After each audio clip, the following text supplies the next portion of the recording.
All right, all right. Hey, y'all, it's Inez McDonald, your favorite apostle. So I'm going to be talking about my testimony part 4. I know y'all, I've posted a lot of testimonies, but I've definitely been led by the Lord to talk about these things because my goal in all of this isn't to bring anybody else down, but it's to also just share my story and the events that have happened throughout my life to bring me to where I am today and how God has been faithful through all of those things. So the goal is to encourage someone, a young man, a young woman who may be going through some of these same events, to know that God is there even in the storm. And I'm hoping that it encourages you to know that there is more for you and that God has not forgotten you. And sometimes you have to go through some of the toughest things in life for God to prepare you for where He wants to bring you. And usually people who go through some of the most challenging times in life, it's because God has greatness for you. He has greatness for you. His greatness on the inside, and He's going to bring you close.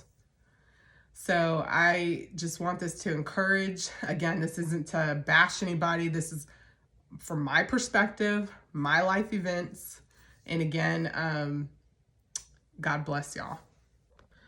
So I'm going to be talking today about baby daddy number 2. And when you hear me reference baby daddy number 2, because I'm not going to say his name on here, but just baby daddy number 2 and the family or his family, because his family definitely played a very key role in the events that happened to me. Again, I'm speaking for myself. And,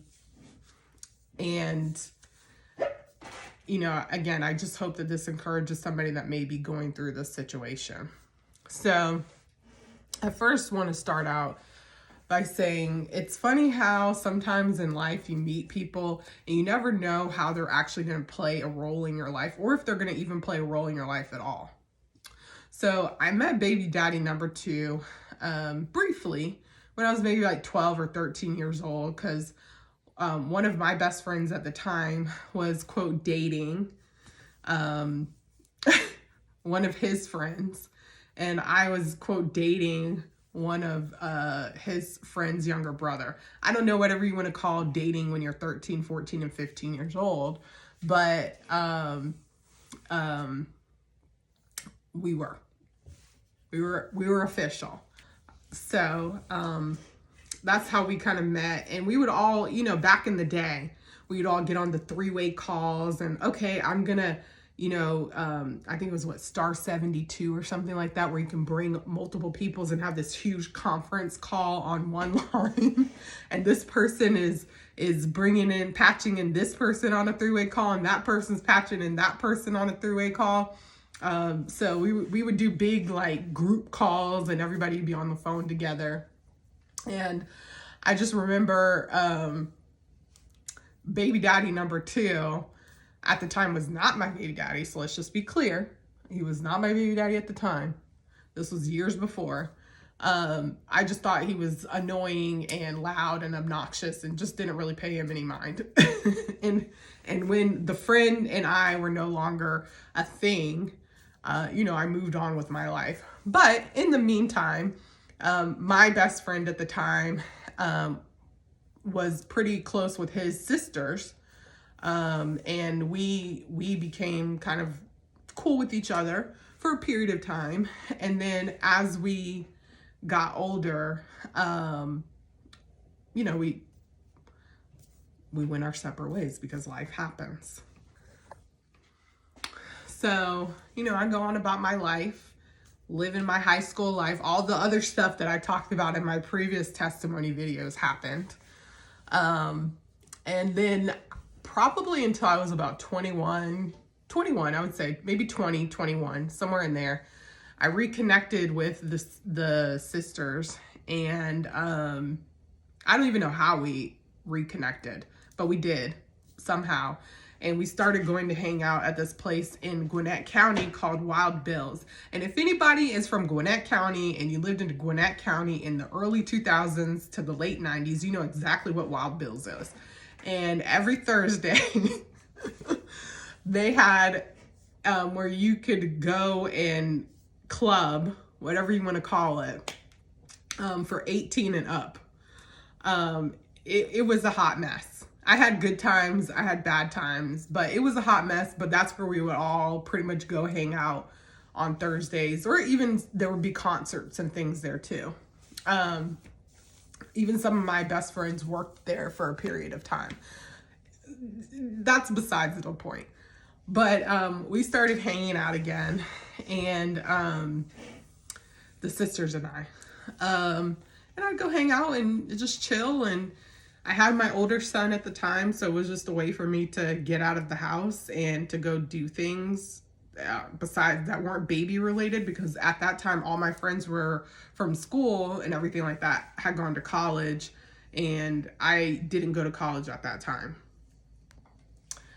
So one night, you know, they asked me to like come over, I guess, to where their parents' RV was stored at the time. And so I was like, sure, I'll come hang for a little bit, you know, after my son goes to sleep. And this part of the story, I was being a little bit, you know, fast. I was being fast. But hey, we all have a past, don't we?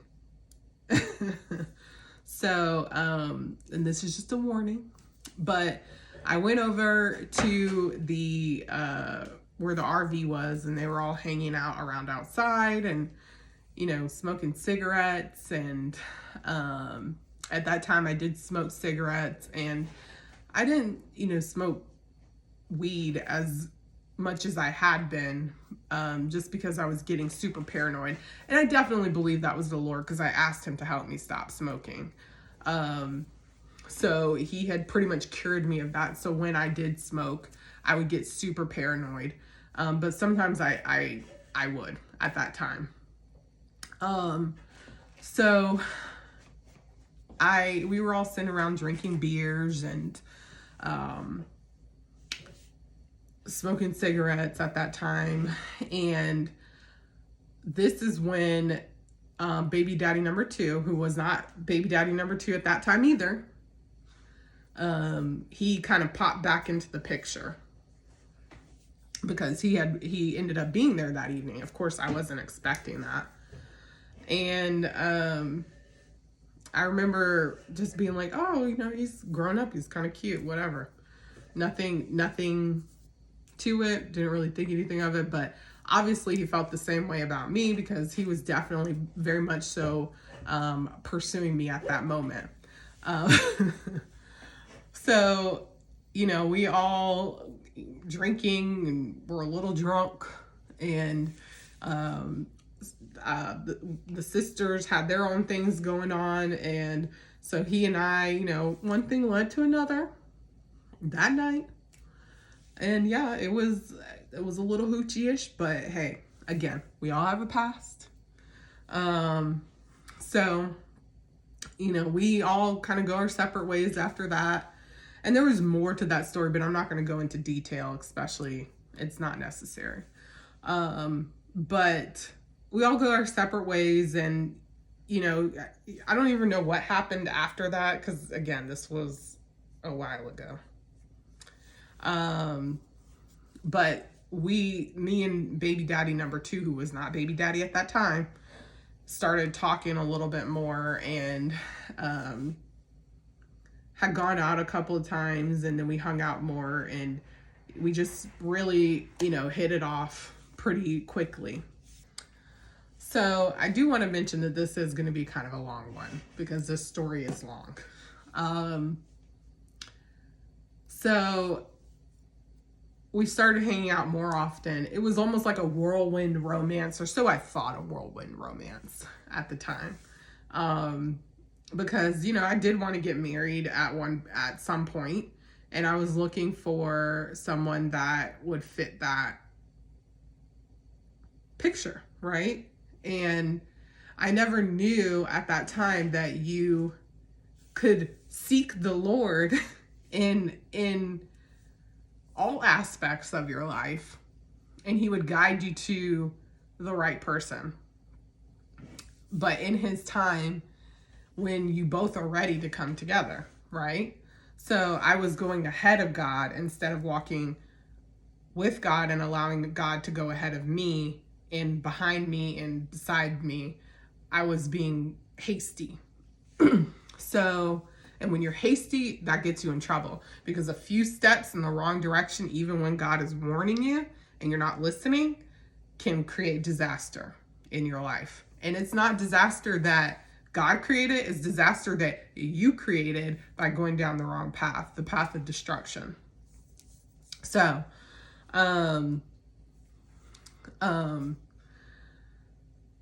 you know, he would come pick me up from work and yada, yada, yada. And we'd like hang out every night. We'd go out to eat. You know, it was fun, whatever. So there was one night, and this was this I know was an encounter from God, and I ignored it. Never ignore encounters from God, even if you don't even understand what's going on. But I did not know the abilities and the powers and the gifts that God had given me at that young of an age. So there was one night he came over, and I had decided for some reason to smoke weed that evening for some reason. I don't even know why I did. I shouldn't have done it, but I did. And so I was really paranoid, and this is what I was talking about. I was getting very paranoid, and he comes over, so I go outside to get in his car, and it was pretty late at night. My older son was sleeping, and I go outside to get in his car, and we're sitting there talking. And again, I'm so paranoid right now. I'm thinking like the world is falling in around me. I'm just like, I was so paranoid. I should not have smoked, because I hadn't smoked in a long time, actually. So I was just very paranoid. So I'm sitting there and we're talking. I don't even remember what we were talking about, but he was in the driver's seat and I was in the passenger seat, and I looked to my left to look over at him. And as I'm looking at him, a demon manifests. And there was no other explanation for it. I knew demons existed. I knew angels existed because, again, I've been raised in the church and I've heard these things all my life. I had just, during those years, had strayed away from the Lord. So a demon manifested, and I literally looked at him. And when I looked at him, I saw this demon. And I never said anything about that, but I immediately, like my paranoia set into panic. Literally set into panic. I was like, yo, this dude has some sort of like demon in him.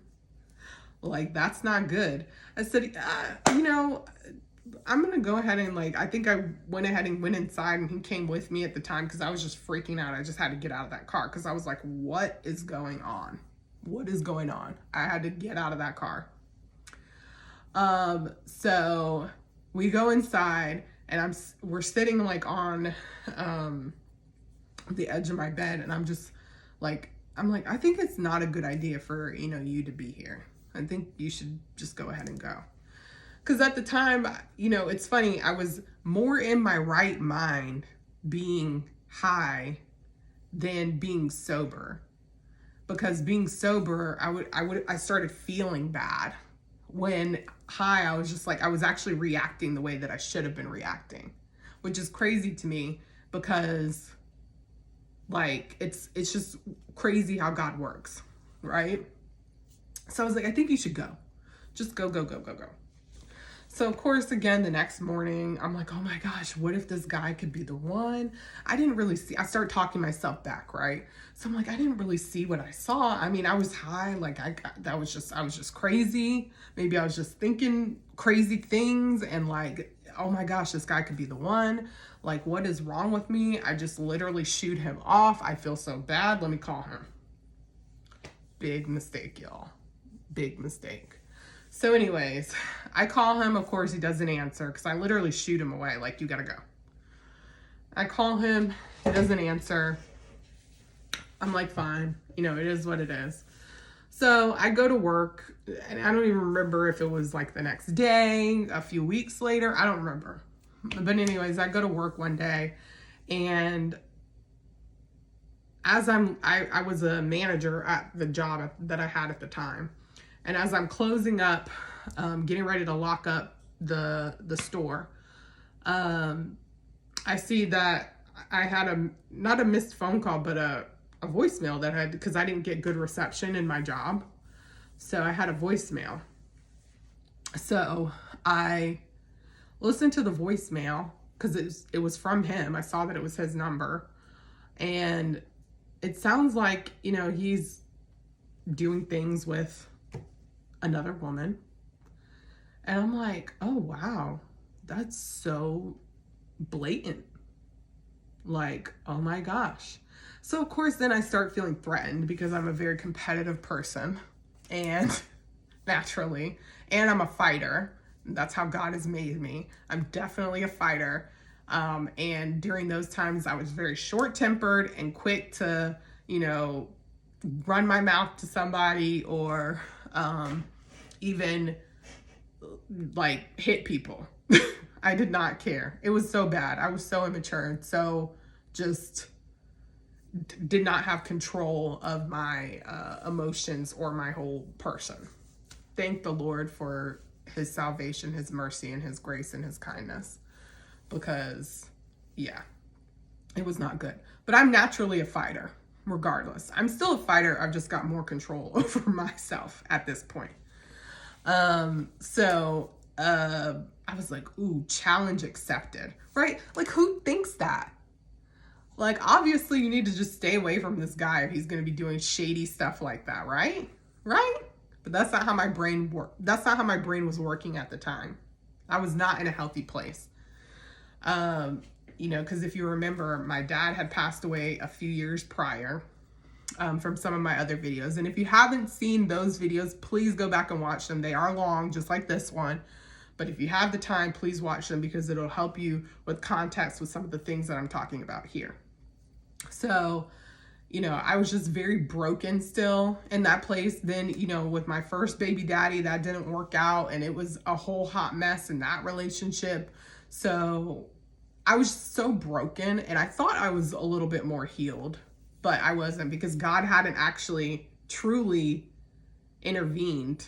He was starting to. He was trying to get my attention, but he hadn't truly intervened yet. So anyways, I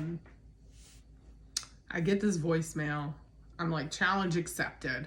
Silly of me. And eventually, I start like trying to blow his phone up, which was stupid. But like I said, I was not in my right mind at that time. Just doing dumb, childish things. So I start to blow his phone up. Eventually, maybe even a few days later, he calls me back. I didn't blow his phone up that entire time, but I blew his phone up. And we reconnect. So I find myself back in the car with him. Should have never gotten in the car with him. Should have never. But I played the message because, you know, in my mind, I was like, I'm going to call you out. I'm going to call you out. So I played the message for him. I'm like, what is that? And of course, he lies, makes up some sort of excuse. And I was just like, okay. Right? But I still, in all of that, still dealt with it, right? But I just put it as a check mark in my mind, like, okay, I got you. Like, so stupid. But anywho, I could have just left him alone, right? just dumb. I just kept pushing forward down where I shouldn't have gone. So, in all of this, I have actually seen so many aspects of my relationship to my now husband that played out in that relationship, because the enemy loves to send you fakes of what God actually has for you.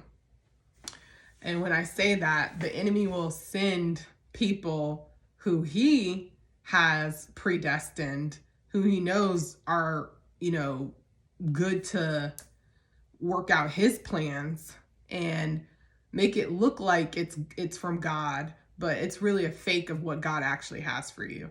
And I mean, that's how the enemy rolls. He copies everything from God and perverts it, right? So that's exactly what was happening now that I look back in this relationship. Because in the beginning, God gave me so many outs. And I've even looked back even a few years ago and be like, dang, like I had so many outs, right? And I ignored them. And then eventually God was like, okay, so you want to go down this path? I'll be right here waiting for you. But you're going to have to reap the consequences of going down this path that I've been giving you out after out after out from. And you're ignoring it because you're stubborn and you're hard-headed. It's never good to be stubborn with God and to fight with God. You will not win. Just know that. But God's will prevail. So, and that's just me saying that because it's true. It's the truth. God's will prevail. So, even just some of the other warnings, even my old best friend, she even warned me that, and this I'll talk about a little bit later in more detail too, that he had some drug addiction issues and to be careful. And I was like, I haven't seen anything or really noticed anything like having to do with like drugs. And we're not talking about weed, even though weed, yes, is a drug, but she was talking about like hardcore drugs, like meth. She specifically said he had an issue with meth in the past, so just to be careful. So, I was like, okay, I mean, I haven't seen anything like that. That's not good, because I didn't do any of that. I didn't really know what it was. I did, but I didn't. So, I just continued on further in the fling until it pretty much became a relationship. And I also just want to note again that this is from my perspective. This is not to bash anybody. Again, this is to help others know. This is to help others to know what paths not to go down. Because God is the same today, yesterday, and tomorrow. He does not change. And God will make himself very well known, even when you don't know him, that you shouldn't be going down a certain path. And he will give you out after out after out until you basically tell him, no, you're not listening. And then he will let you go through it. So again, this is from my perspective, not to bash anybody, but this is what I took away. So not too long after all of this, I got the chance to meet his parents and also his daughter, who was around the same age as my son at the time, my oldest son. And so they would play together, and I just thought it was so cute. I was like, oh my gosh, this is so adorable. And his parents were, always talking about Jesus, and I grew up in the church. So I was like, wow, like they seem like such wonderful, sweet people. And they were very kind and generous. And, I loved the fact that they, spoke about Jesus. I will say now that I am a little older, they have a very big evangelical call on their lives. The way that they are very charismatic. And even baby daddy number 2, he has a very big evangelical call on his life as well, to bring people to Christ.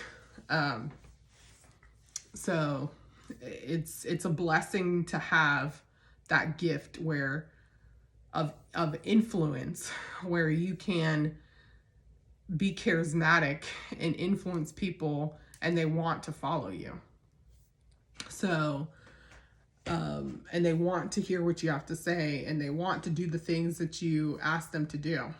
So, definitely has gifts and talents that are God breathed, and so does his family. So, but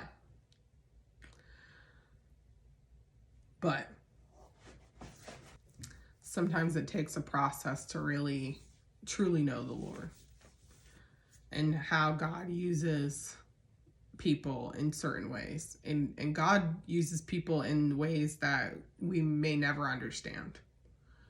So, getting back to the story, because I keep going off on rants. But, so as I, got to hang out more, every other weekend his daughter would come over and hang out. And it was just like the whole world stopped.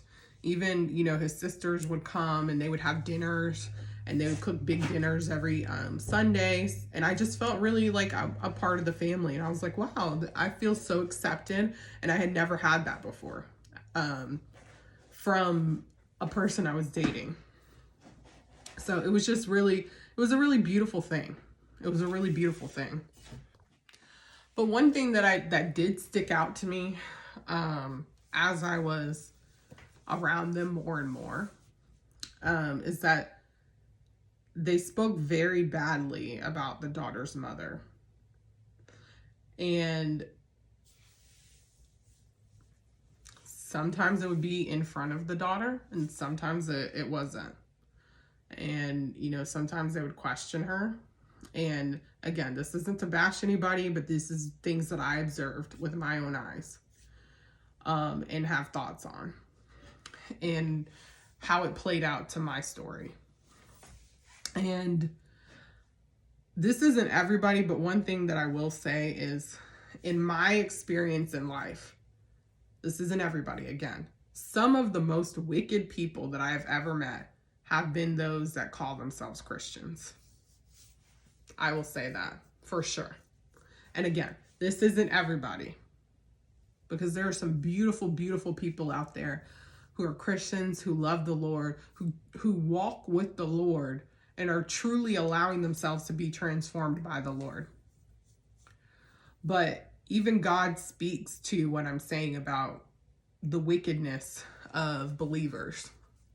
In Revelations 3:14 through 22, about the church of Laodicea, and Revelations 2:1 through 7, about the church of Ephesus. And there's many other examples. But about the church of Laodicea, it's Christians who are lukewarm. Christians who are lukewarm. Those that still do the things that they want to do, but they're neither cold nor they're hot. They say they love the Lord, and they go to Sunday, praise the Lord, but Monday through Saturday, they're out here lying, cheating, and stealing, partying, doing drugs, drinking. And I was one of them. And I still am one of them, because I'm still a sinner. But I thank God for his love and his mercy, and that I can come to him with all of my cares and repent before him daily. And he leads me and he guides me. So in that period of time where I'm sitting here like, they really do speak badly about this mother, and even made me believe that she was horrible, a horrible person, that, she kept her daughter away from her father. And I even thought to myself, because I was like, dang, like, I wouldn't do that. I wouldn't do that to anybody that's trying to be a good dad, right? I was very naive, very naive. So not too long after all of that, my grandmother passed away. And at this time, baby daddy number 2 had knee surgery from an accident that he was in prior to us being together. And he was on crutches, but I said, hey, my grandmother passed away. Do you want to come to New York? So he was like, yeah. And my grandmother was really for me, and really God sent to me. A beautiful, beautiful soul. And while she is where she needs to be in heaven, you know, the earth is not the same without her. So, and it hurt because I was pretty close to my grandmother. She was the one that always read Bible stories to me, who always encouraged me to go into the Lord. And she also was the one to typically discipline me when I was around her. She was a wonderful human being. But, you know, I knew she was with God. So I said, hey, do you want to go to New York? Well, that was a mistake because his mom from the get-go had an issue with that.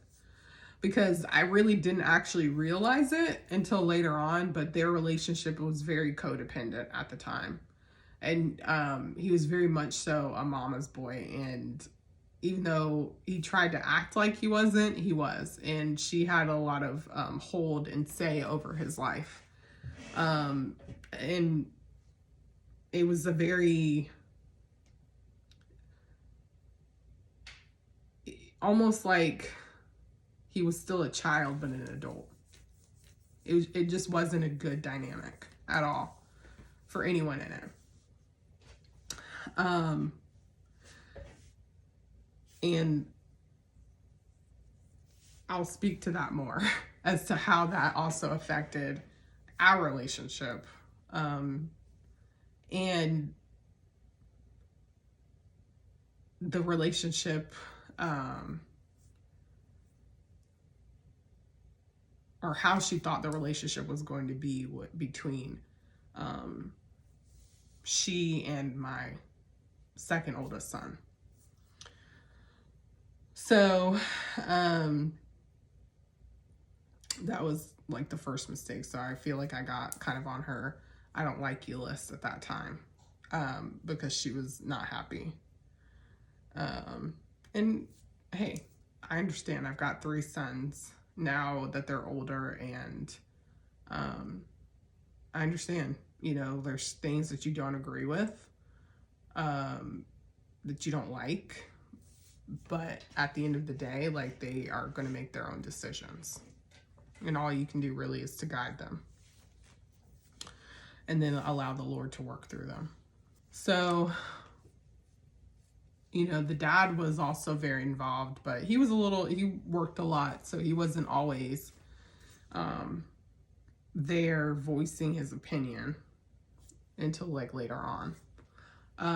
But he definitely, I feel like, was more in the Bible, went to church every Sunday by himself at times, and was just really more the one to seek the Lord and try to do the right thing.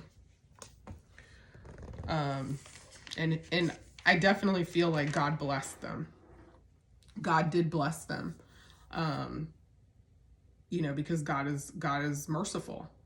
God loves those that he loves, and he blesses all of us sinners.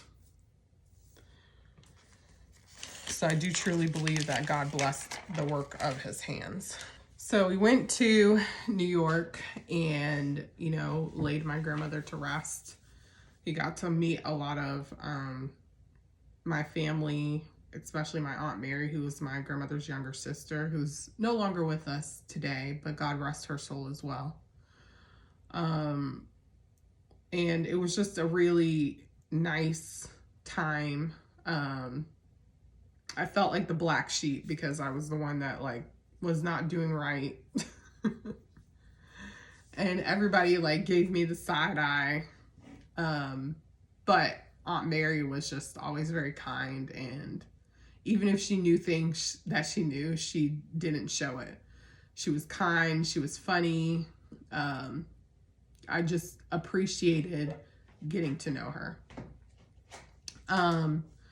So we come back from New York, and then a few months later, I found out that I was pregnant. And I was pregnant with my now second oldest son. So that's when I really started to see the true side of baby daddy number two.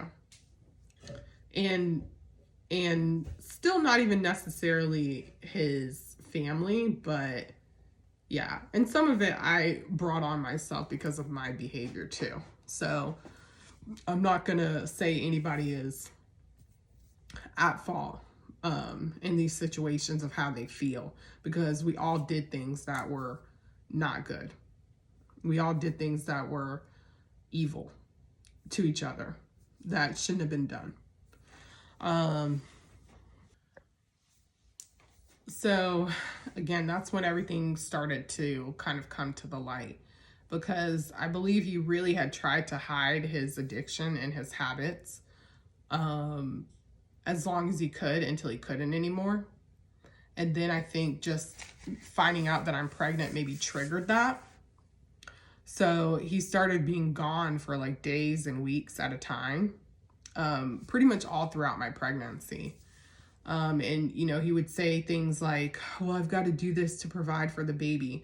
But the thing that was silly about him saying that, and I believed it, you know, I don't know why, but the silly thing about him saying that is that his dad owned a very successful business at the time.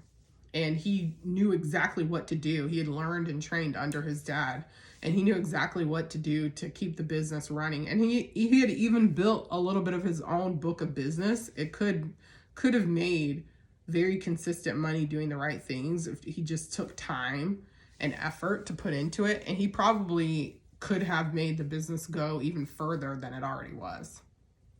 And I'm sure that that's what his dad wanted. And that's why his dad, when he was at a young age, taught him the skills of that business, which it's mind-blowing. But, you know, I figured out that, you know, at a young age, there had been certain things that had happened to him that maybe allowed for that demon that I saw that manifested early on in the relationship to enter him. And that demon had to eat.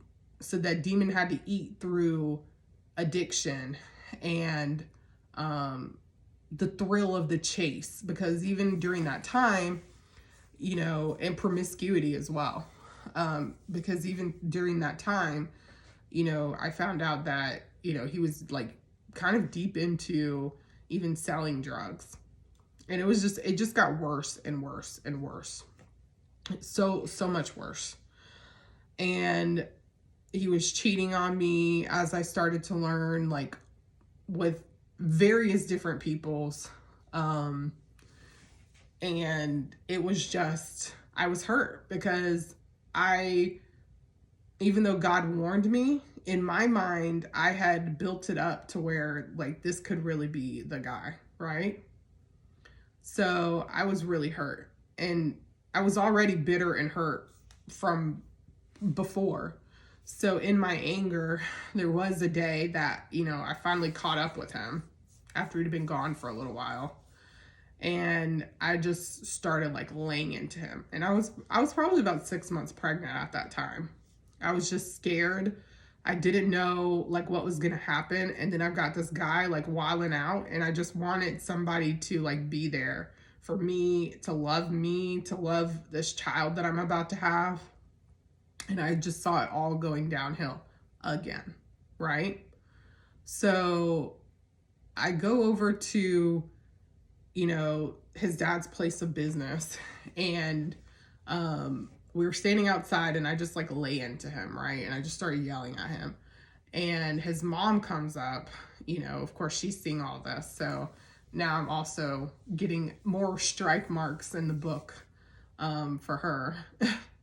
and you know, I just like hit him. I just hit him. I was like, I just cannot stand this man.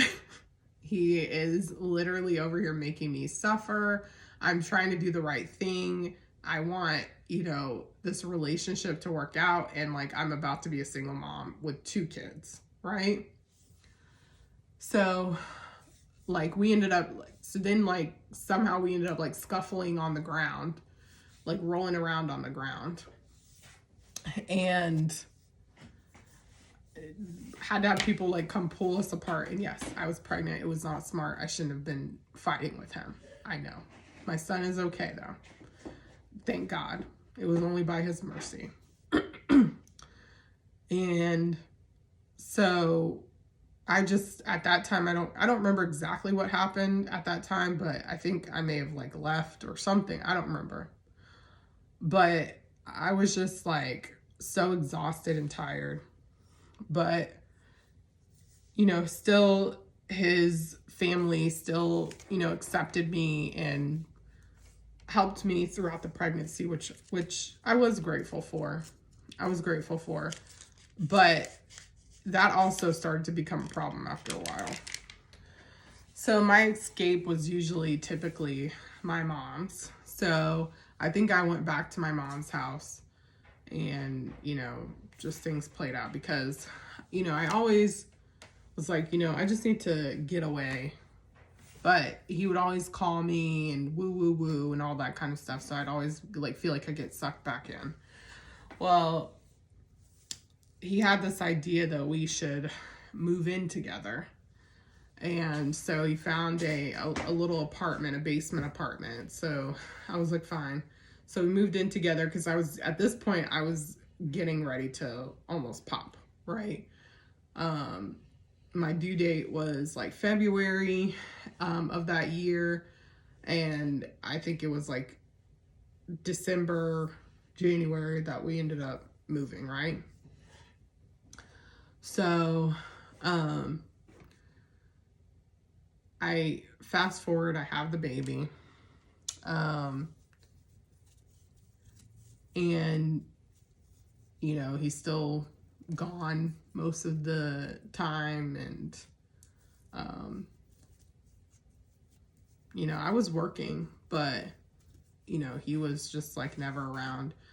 And at this time, also, I found out that there would be times where he would go like to his house, where his parents stayed, and they would stay there. And I found out that basically, you know, his mom was like covering for him. So then I'm like, oh, okay. So in my mind, I'm like, oh, so you're covering for your son instead of like just being honest and allowing your son to live life and figure things out for himself. That is how I felt. Because I started to see how their relationship was. So that was his safe place. Just like my safe place was my mom, right? At the time. But also my mom wasn't as involved in our relationship as his mom was. So, you know, I have the baby. I have my son as well. And all of this chaos and mess and messiness, it was a whole bunch of mess and chaos and just craziness. But eventually, you know, that place I was like, I do not want to live here anymore because it was gross. I did not like it. So I moved back in with my mom for a bit, and he was trying to get me to come, you know, live with him at some other place, and took me over there, and I was like, oh no. So so I went back home with my mom, and, you know, they would come by my mom's house, he and his mother, and, you know, his family at times. And I thought they were so sweet, like they're helping me clean up the house. Well, really what they were doing is, because he owed so much money in child support to his oldest daughter's mother, that they would be looking for things through my house, like especially in my garage, because there was one time I came home and my whole garage was cleaned, but then later found out that I had like a computer missing. There was just things always missing, because he had a very bad habit of being a klepto and stealing things. On top of all the other stuff. So There was even a time that I had a little piggy bank that I was saving up for my son, and I would just add coins and dollars and things to it. And I come home and that entire piggy bank is empty. And I was like, what is going on? I know this guy did not just take, because there was nobody else in my house, me and my mom, the cats, and then he came over. So he's like, oh yeah, I'm sorry, makes up whatever excuse he made up.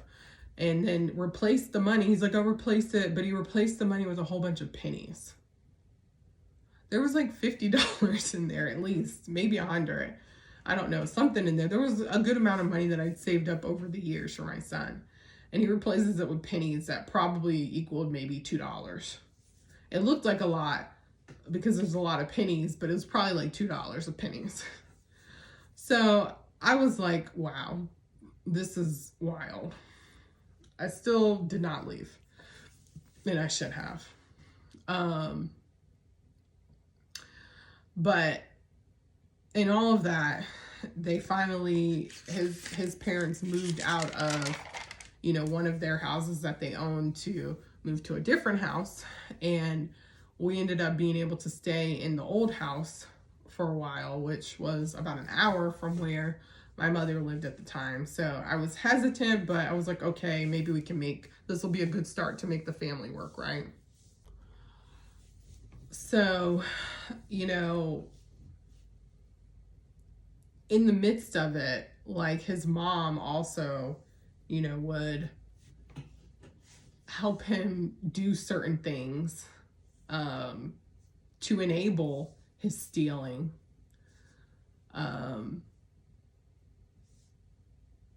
And, so she was there helping him clean out my garage, right?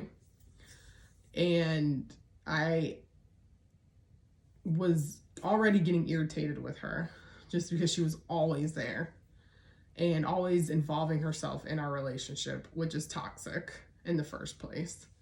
And so I started to get angry.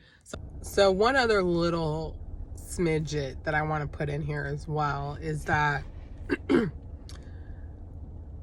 because I knew that she may have not necessarily been stealing stuff, but she was definitely involved in some sort of way in what he was doing, whether it was helping him pack stuff away, especially with the things that were coming from my house. I told him, because I didn't go and start talking bad about her, but I told him. So he, speaks to his mother. So he must have said something to her. And so at one point in time, she said in front of my 3-year-old son at the time, my oldest, that, I was a thief. And he, of course, heard her. So then I am picking him up one day after I got off of work or something. I was somewhere. And he goes, Mommy, are you stealing stuff? But he called her grandma and then her first name.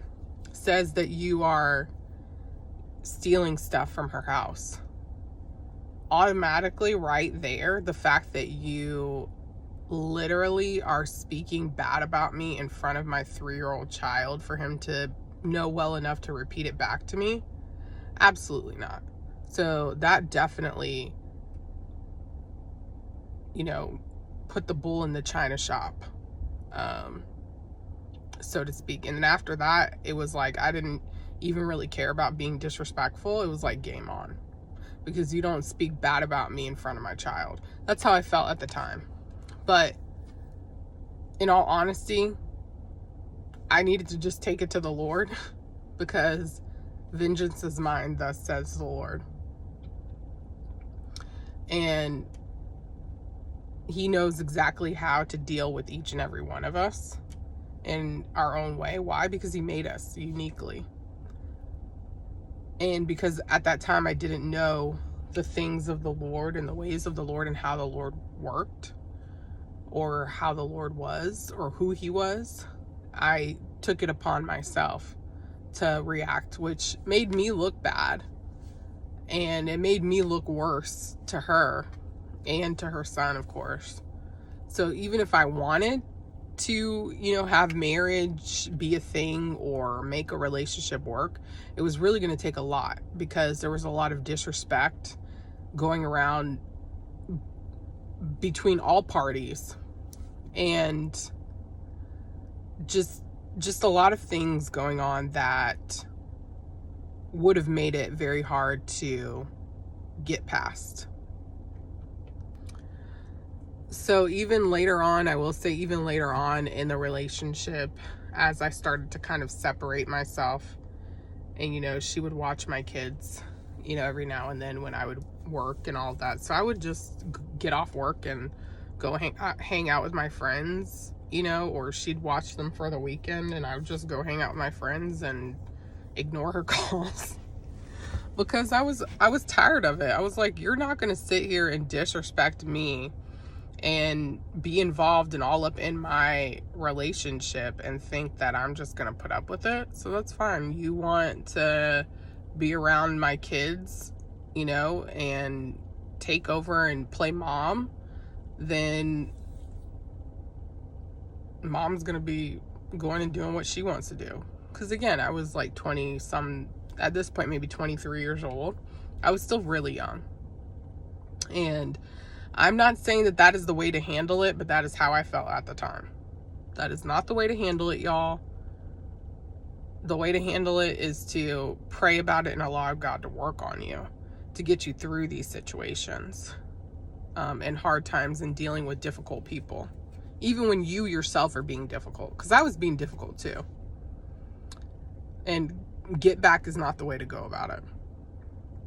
But I just held it in, probably, most likely, and didn't say anything because I didn't want to be disrespectful to his mom.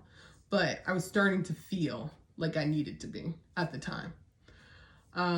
Because she always threw shade at me and was smiled in my face, but really did not like me. And I think the only reason that she attempted to be nice to me is because she wanted a relationship with her grandson. Which, fine. That's fine. You don't have to like me. Just be respectful of me as your grandchild's mother. And don't try to push me away as the mother, or, those kinds of, because those are things that she would do, make decisions without consulting me as his mother, and just not being respectful of my boundaries. So I started to really get postpartum depression really badly, just because of all the trauma and the fighting and the abuse, mental abuse that I had endured during my pregnancy. And it was just horrible. And then on top of that, come to find out that during that time, police come knocking at the door at the house that we just moved into, looking for, something that was stolen. And I'm like, I have no idea. I haven't seen anything, so I have no idea. Well, really what was going down is that, he was stealing things out of people's storage units. And I was like, this is getting so crazy and so wild. And I'm literally just trying to be over here, trying to make a family work. And it is failing left and right. And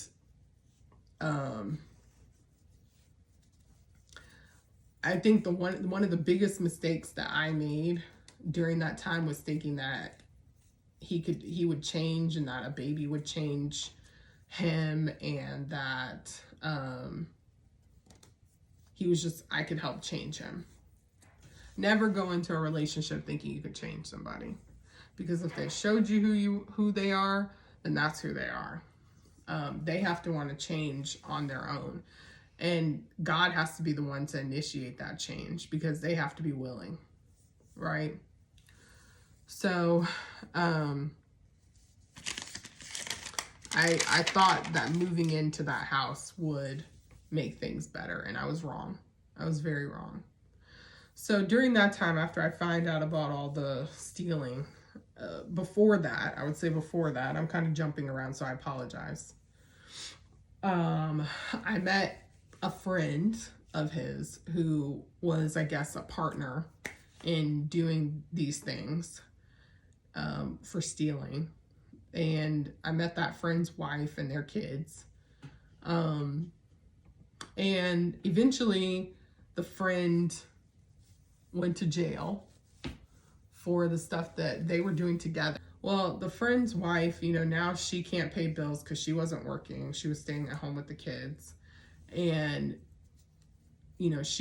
they were both definitely very addicted to meth as well. And,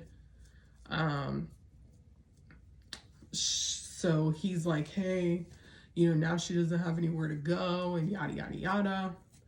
So I was like, okay, well, maybe she can just come stay with us. Big mistake. She came and stayed, and eventually it turned into like they were getting together, and it was like, you already know where the story's going. It just turned into a whole hot mess, and like it was a mess. So then she thought that she was like the main girlfriend, but really I realized she was doing a lot of stuff that I was doing and like copying me. But it's neither here nor there. But it was just a whole hot mess. So in the midst of this, then there's the kids, right? So I'm like the sober one. I smoked cigarettes at that time and drank beer and all that. But I'm like the sober one, just trying to keep the house together. Just trying to keep the house together while all of this chaos and negativity and corruption are going on around me. Just trying to keep the kids happy, trying to still have my friendships, because at this time, like, none of my friends really called me or anything anymore. I had like alienated myself, and allowed him to also alienate me. So it was just, I just felt so alone. Even my mom wasn't really even talking to me that much then too. She kind of just was doing her own thing. Like, I just got to pray for you and pray that God can help you out. So, I just got to a point after all of the cheating, the lying, the stealing, all of the drama, that I was just like, I don't have to deal with this. Like, I do not need to deal with this. So I ended up not fully breaking up with him, but just, I moved out of the house and went and stayed with another friend who had just gotten divorced. And he didn't know where I was at the time. And at that time, I felt liberated. I was like, yes, I'm staying somewhere you don't know where I'm at. Like, it's good. But eventually that changed too. He called me again with the woo woo woo and was like, where are you? So he ended up, after coming down off of like a bender or whatever he was doing, he ended up coming and staying on the couch for a couple of days. And then he ended up leaving. And I stayed, but then I, ended up moving out. But in the meantime, I had gone back up to the house one night where the girl was still staying and completely terrified her and like went in on her and terrified her and like started going off on her. Did I want to start fighting her? Yes. Did I? No, I didn't. But I would have and could have. But I went there because my son's inhaler was also there, so I needed to get his inhaler. I really didn't, but I really wanted to start a fight, but I didn't. So she's like, I'm gonna call the police. So she calls the police, so I left, of course. And nothing happened to her. She was fine. But of course, that was a whole ordeal. And I ended up moving back in with my mom, which she wasn't that happy about. But I was like, Mom, I don't have any other choices here. And even in the midst of me staying up at the house before I moved in with my friend, I would still go back to my mom's house. And there was one time that I was just so tired, so defeated. You know, my kids were, you know, being watched. I just had time to myself that particular day. And I just went back to my mom's house and like laid in my old bed and just went to sleep because I was just exhausted. I was exhausted. Mentally, emotionally, physically, I'd just been fighting for almost 2 years of my life, or like a year and a half of my life. Because all of this took place in literally like a year and a half. It was such a short amount of time, but it all happened so fast. And I know it sounds like it took years to happen, but it literally took a year and a half for all of this to go down. So, I'm laying in my bed at my mom's house, and I wake up because it was just me and the cat. We had one cat there, and I hear somebody call my name. Inez. I like went back to sleep because I was like, okay, nobody's here, Mom. And then I hear the name again, Inez, or the voice again. And I'm like, Mom, is that you? Are you home? But it didn't sound like my mom. And I hear the voice again, Inez. And I was like, hello? So at this point, I'm like completely freaked out. And I'm like, there's no one here, but I clearly hear my name being called. And it was called 3 times. And I was like, I think even at the time I was like, God. But now I know it was definitely an angel, because I've always had a guardian angel that has been with me. I think the first time I ever saw her, or really like, and it's a her, or really recognized her, was when I was probably about 15 years old. I had gotten a whole bunch of teeth pulled, so I was like really out of it with all the medicine.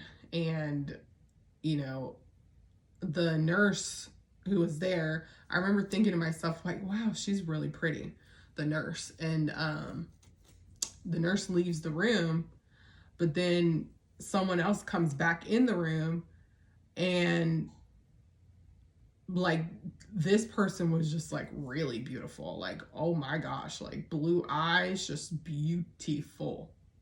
And I was like, wow, the nurse like is even more beautiful than before. And then the nurse comes back in the room, and I was like, wow, you're just so beautiful. She was like, well, thank you. I was like, you weren't just in here. Like, I don't remember exactly what was said to me by the angel who acted like the nurse, but I think she was like, everything's going to be okay, or something like that. I don't remember exactly, but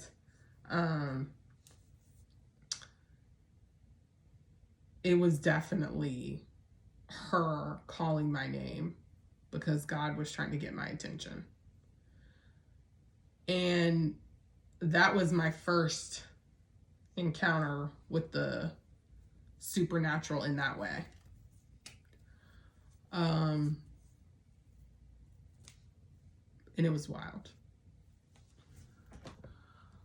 So I'm going to back up a little bit too here, because in the meantime, remember I had said that he had surgery from an accident a few years before, or a while before we had gotten together. Well, he got a settlement from that accident, and it was about, I would say maybe $60,000 or so.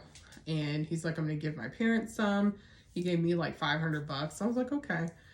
Well, then he started blowing through all of that $60,000 of money. Literally $60,000 of money. And I was like, please just give me that money. I will go invest it. That way we have savings and things like that for the baby, right?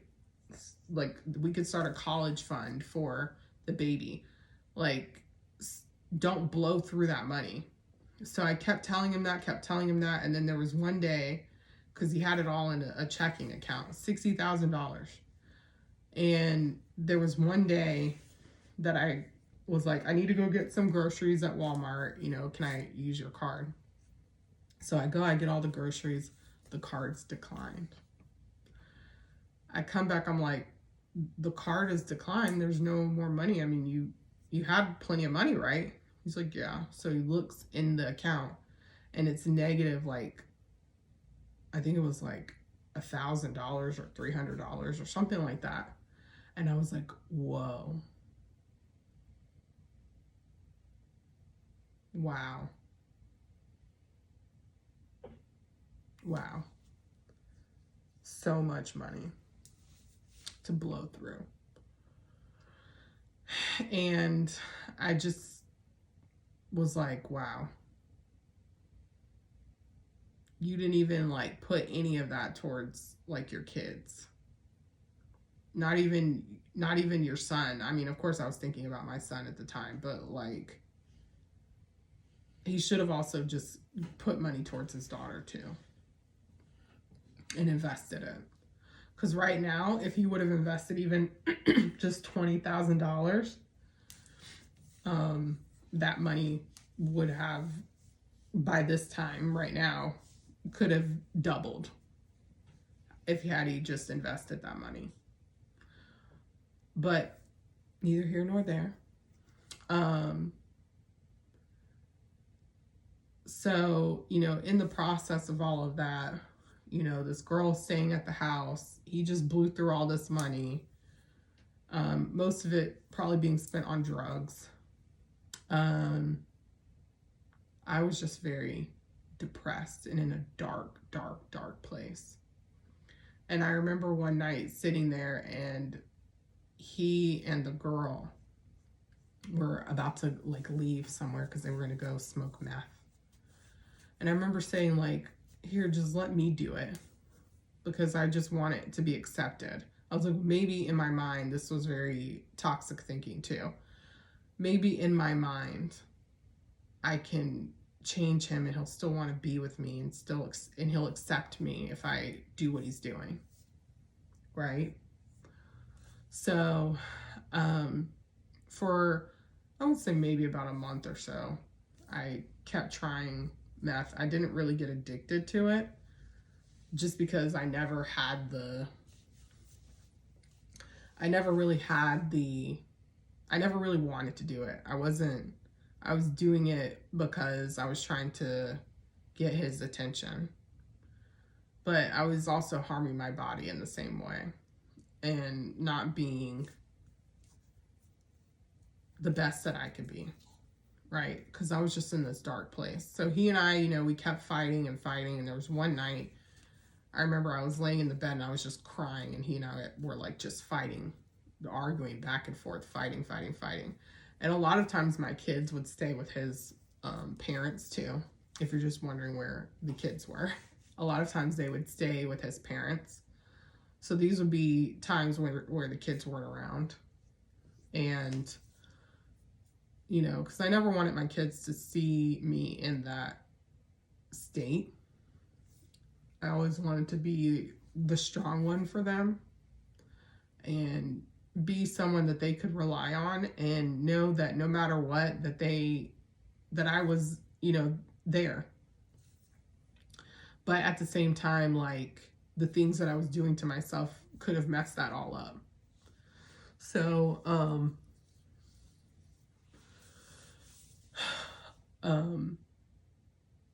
it was maybe about a month or so that, you know, I was doing this and, I could tell, like, he didn't want me to get addicted because he would,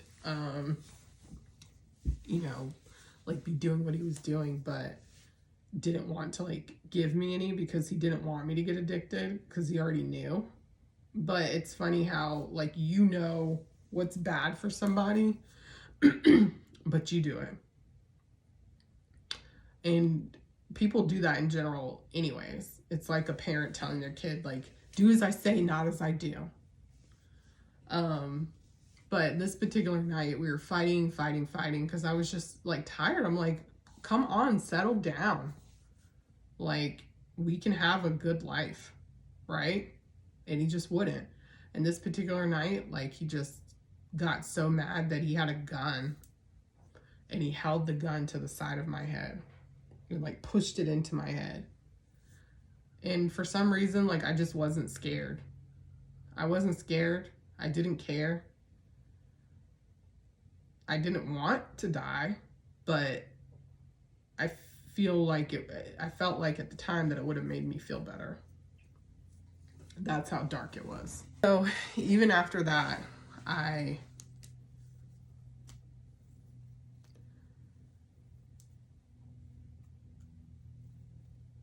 continue, but that's when I started to plan to move out with my friend, because she was telling me she was getting a divorce, and I was just like, this relationship's over. Even his parents had come together and they confronted me like, you just need to leave and yada, yada, yada. And at that time, of course, I felt like they were challenging me. So I was being stubborn and being like, you don't know what you're talking about. Yada, yada. I was just being rude because I was over them too. And so I stopped, doing all drugs. I was just at this point drinking every now and then. And I just never really wanted to continue doing drugs, right? So I just stopped cold turkey. I still smoked cigarettes. I still was drinking. And moved in with my friend at that time. And then that's when I had, around that time too, before I moved in, that's when I had that encounter with the angel and God.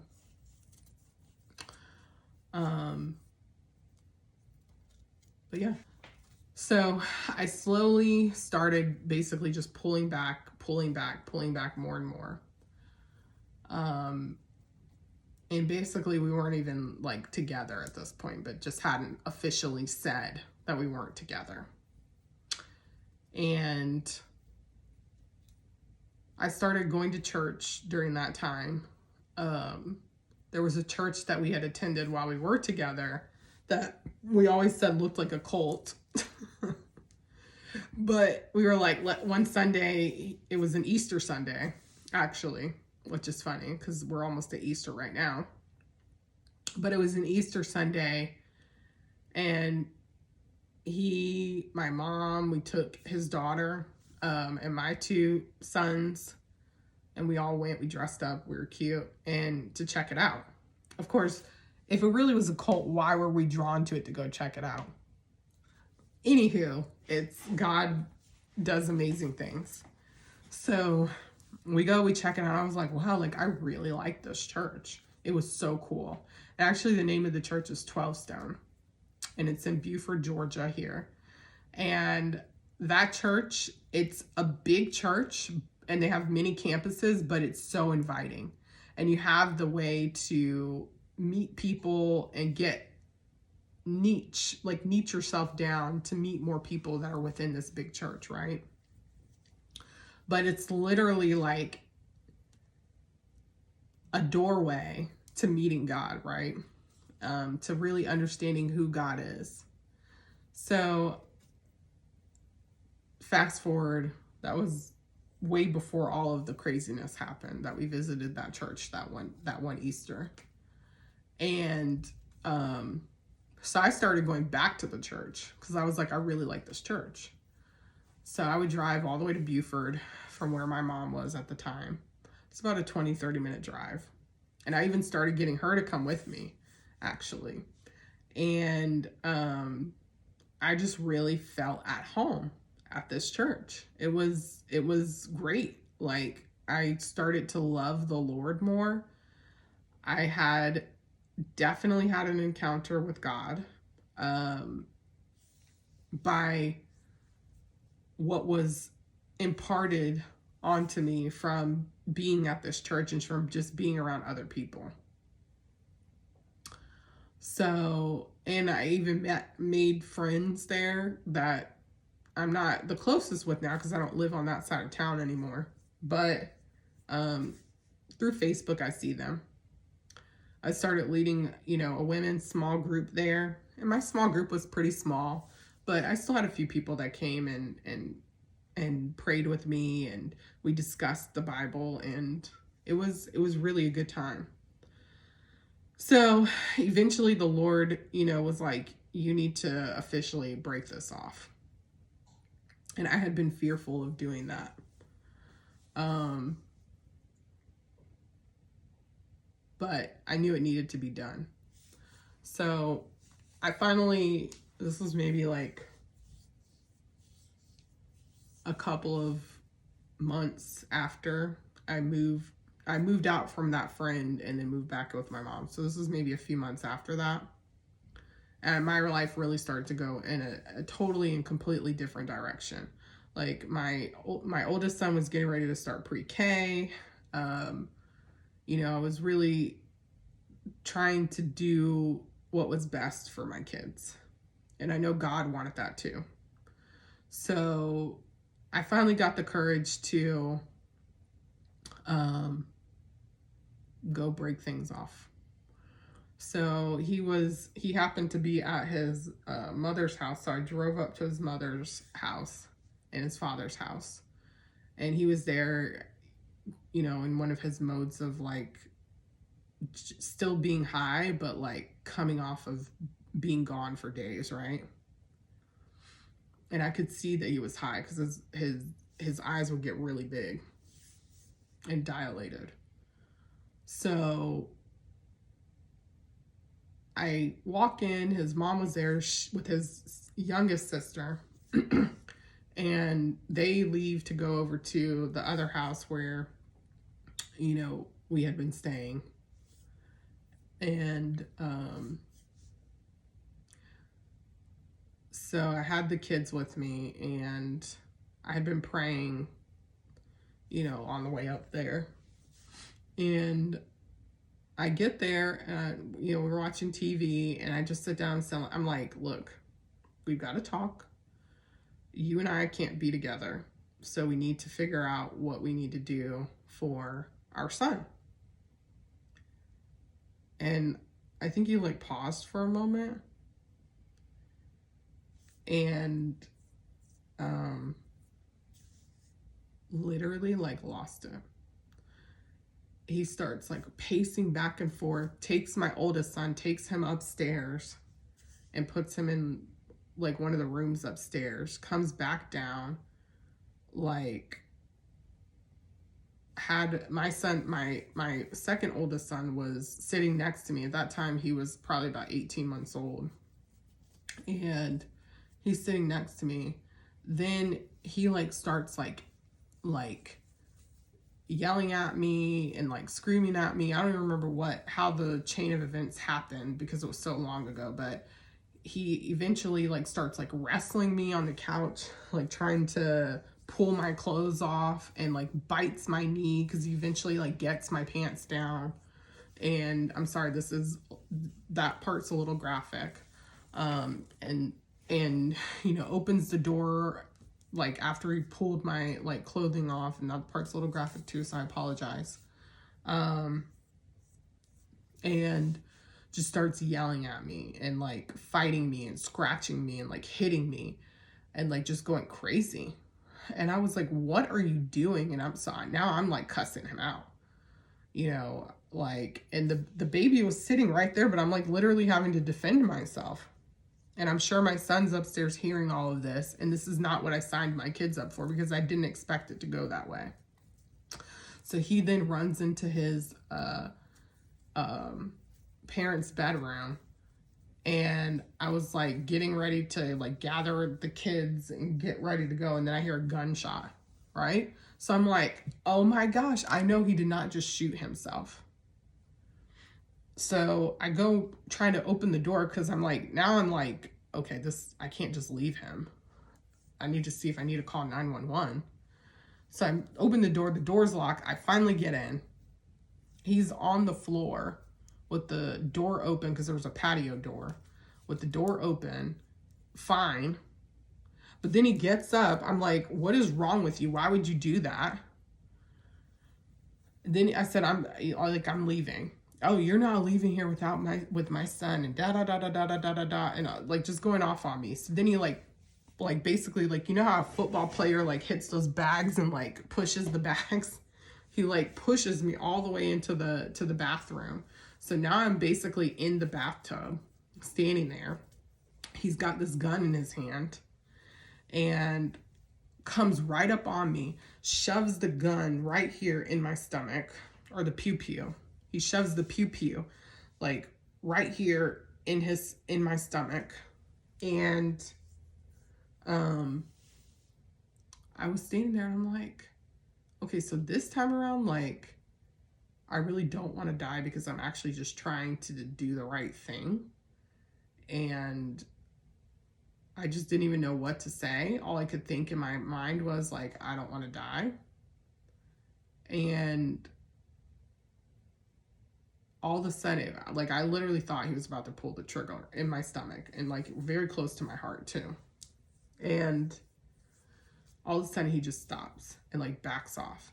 But that's again when that demon that's in him, or was in him, manifested. And I saw it, like, you know, just staring at me. And I was like, I'm like staring, I'm looking, I'm like, okay, he just backed off. And I then go to get out of the tub and I start running to go get the baby and my oldest son. And he's like, you're not leaving without my son, with my son, and yada, yada, yada, yada, yada. So like, I did the only thing that I could think to do at that moment, because I didn't want to get hurt. I didn't want my son to get hurt or anybody else to get hurt. So I was like, fine. So I'm cussing him out, and I go up this, I tell him to go get my son, my oldest son, because he put him in one of the rooms upstairs. So I go get my oldest son as I'm like cussing him out, and I leave, and I left my younger son there for temporarily. And then I left and I went and I called the police. I show the police all my scratch marks. I tell them what happened. And so they then come back with me. And they bring my son out to me, thank God. And I knew like God had given me peace. I knew that he wasn't going to hurt my son, because he would have rather hurt me.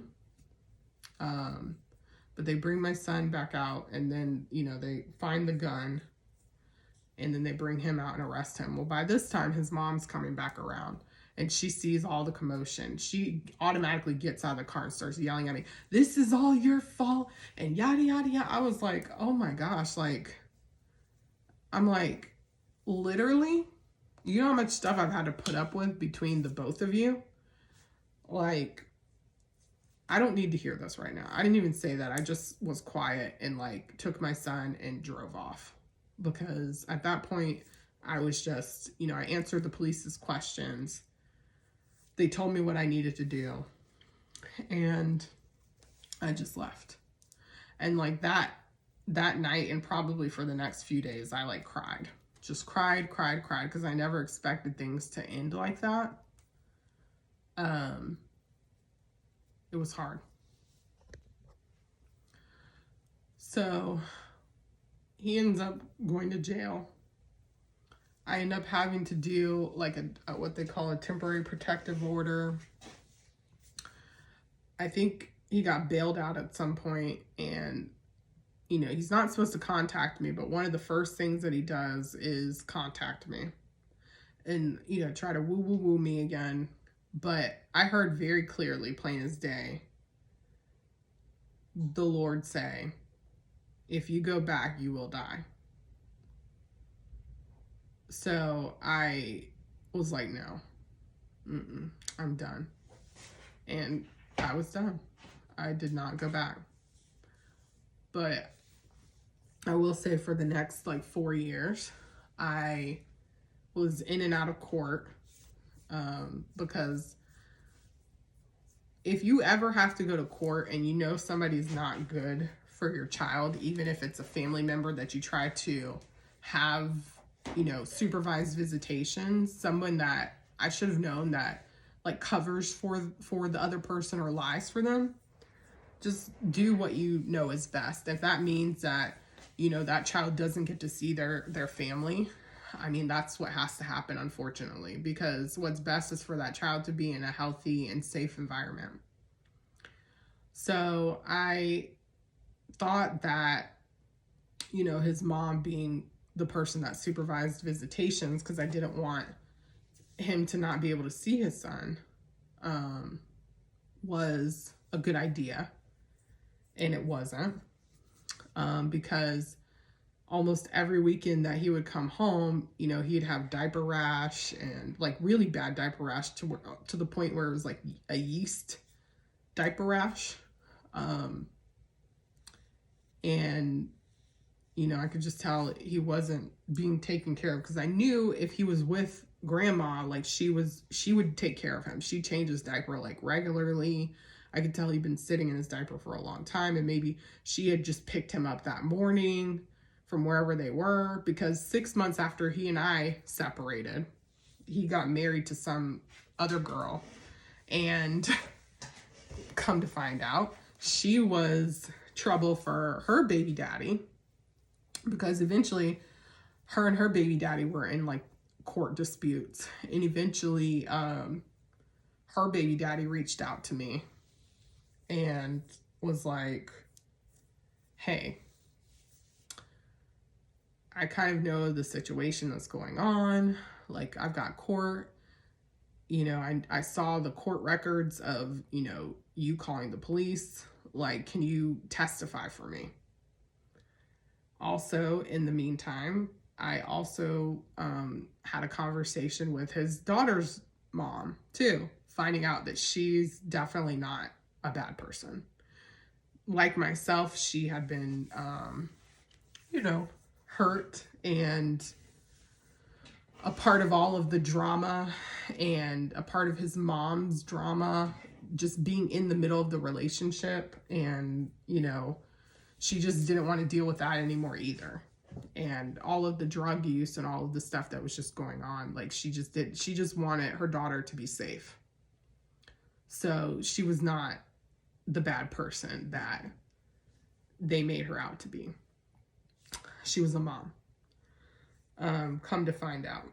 So she and I connected, and I testified at her court case and at the other baby daddy's court case as well. And they ended up also, you know, helping me out too. But ultimately, I was kind of left by myself after I helped them, because what really sealed the deal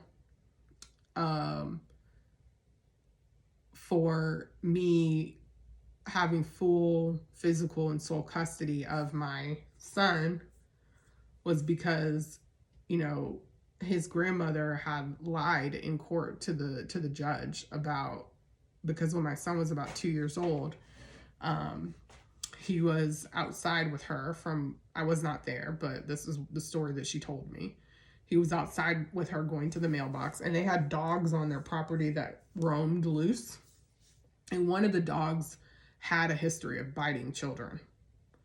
He wasn't like aggressive going to attack you, but if he didn't like children, so if the child came up to him, he would bite them.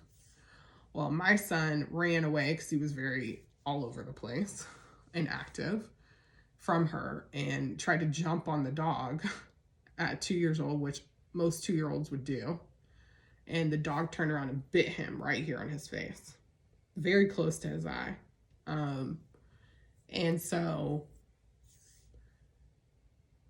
I didn't even find out what had happened until the next day, because she didn't even call me when it happened, which I felt like she should have given me a call when it happened. But I'm thankful that she got him to the hospital and got him all stitched up and everything like that. But it was just sad because I was so defeated, because, you know, they would drop him off late. They would argue with me at drop-offs.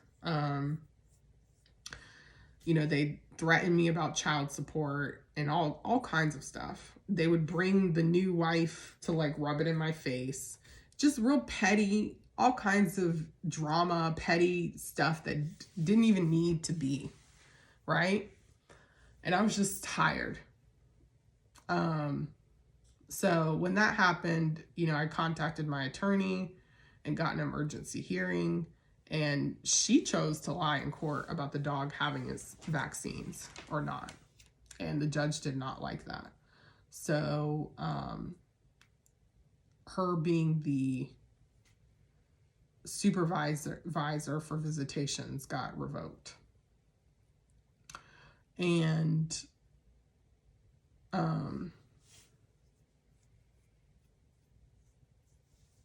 that led to me having full legal and physical custody of my son, which is what I had been trying to fight for. And I understand from the judge's standpoint, he doesn't completely want to take away parental rights if there's really no evidence for it. But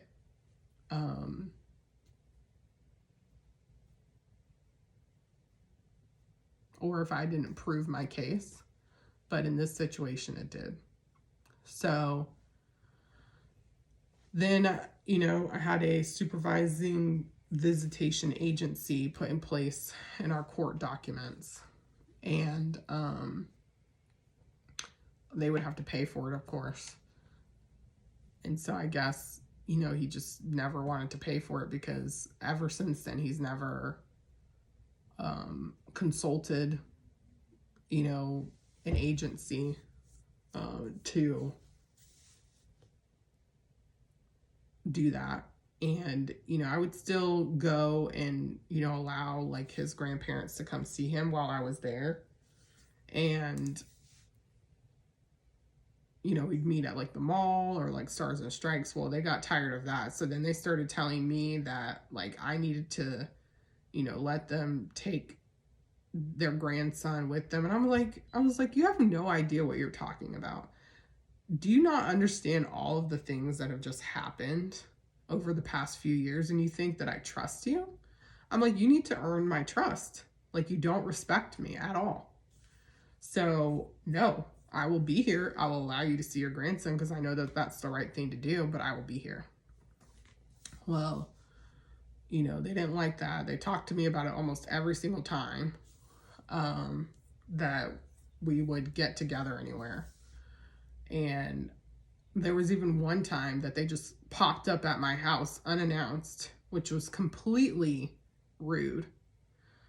And they didn't even think to call me, but I was literally in the middle of having the flu. I felt like horrible. I barely had any energy to get up and walk to the bathroom, let alone to talk to them. So they pop up at my house.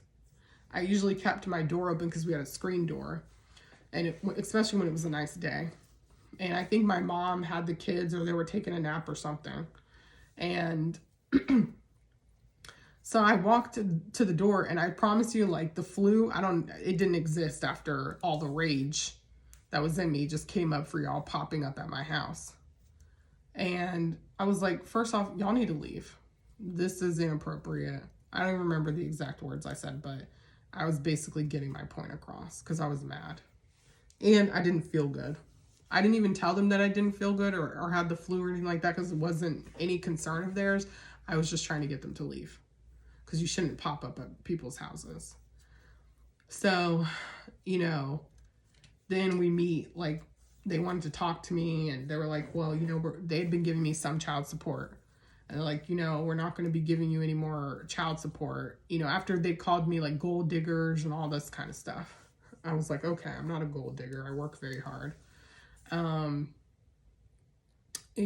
they tell me, well, we're not going to be able to, we're going to have to walk away. So they chose to walk away from, their grandchild's life because they would rather walk away than give me the respect as my child's mother. That's what that told me.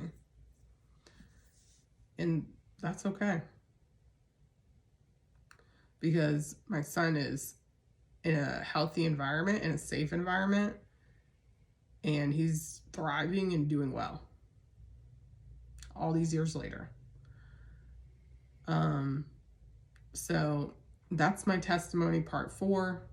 Again, this is not to bash anybody. There's a lot of things that I've left out because I just don't think that it's necessary to go into some of those details. But I am speaking from my perspective. And again, I did things that were wrong too. And, I've had to walk with the Lord about it and talk to the Lord about it. And I've had to suffer the consequences for it.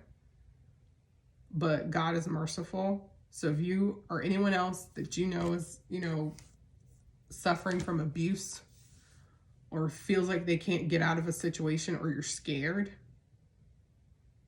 trust that God has got you. When you ask him to come rescue you, he really truly does come to your rescue. And not only does he come to your rescue, he makes your path straight. And I'm sorry, y'all. It is pollen season right now, and my nose is like tickling. But he makes your path straight. And not only does he make your path straight, he prepares you for greatness. But watch the red flags. Watch the warnings of God, because he will warn you before you even get into that situation. And he'll make it very clear that he's warning you, even when you don't know him. But God bless y'all. I praise the Lord for his goodness and his mercy. And I hope that y'all are well.